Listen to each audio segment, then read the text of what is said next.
Nakugang kapin 200 ka mga Cebu City personnel atol sa ilang clean-up drive ug painting works sa Baywalk sa South Road Properties ni atong Bernes ug Sabado, human napalgan ang gituohang mga pakete ug paraphernalia sa illegal nga drogas.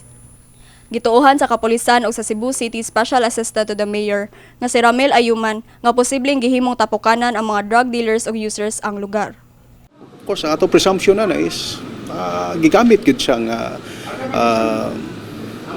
kanabang tapukanan sa mga maldito then ilang i-distribute, so lipay ta nga na nalimpyo na, no, kay wa man aksyon ni sa taga Cebu Ports Authority ang city government to take cognizance para paglimpyo sa mga lugar.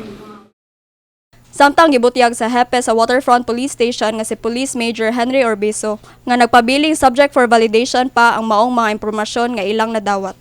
Dugang ni Orbeso nga ila hinuon nga mas pahugtan pa ang seguridad sa maong lugar aron masiguro ang kahapsay sa dapit ug malikayan kung tinuod man ang posibilidad nga dunay nigamit og illegal nga drogas sa maong lugar.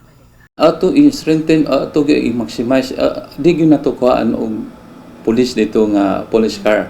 So maka-standby gyud atong patrol car dito kuan uban sa atong force multiplier. Makakuha nato ma-maintainer ang kahapsay og kalinaw diya dapita nga walay krimen nga mahitabo, mao gyud na ang atong gipaninguha. Dinhi sa Baywalk kabahin sa South Road Properties sa syudad sa Subo, na-recover ang mga drug paraphernalia ug mga pakete nga gituohang shabu sa mga Cebu City personnel atol sa ilang clean-up drive ni adtong Sabado, Abril 15. Samtang naganayon ang sakop sa Barangay Peacekeeping Action Team sa Barangay San Roque nga si Philip Fuentebella nga ang maong lugar gihimo na nga tambayanan sa mga batan-on matag hapon o gabii.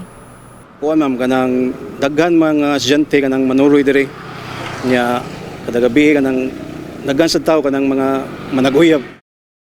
Pasalig karon sa barangay ug kapulisan ang mas higpit nga seguridad aron paglikay sa mga ilegal nga kalihukan. Kauban si Queenie Huligon ug Jaira Camelio, kini si Juliana Marie Rodanas, USJR Com intern alang sa MyTV Cebu.